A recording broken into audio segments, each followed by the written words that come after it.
वेङ्कटनायकः सर्वदेवैकशरणं सर्वदेवैकदैवतं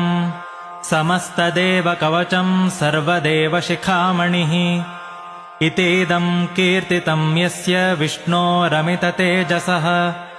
त्रिकाले यः पठेन्नित्यं पापं तस्य न विद्यते राजद्वारे पठेद्घोरे सङ्ग्रामे रिपुसङ्कटे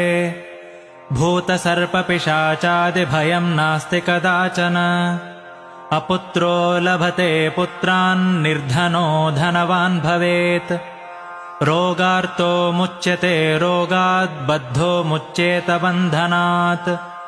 यद्यदिष्टतमं लोके तत्तत् प्राप्नोत्यसंशयः ऐश्वर्यं राजसन्मानं भक्तिमुक्तिफलप्रदम् विष्णोर्लोकैकसोपानं सर्वदुःखैकनाशनम्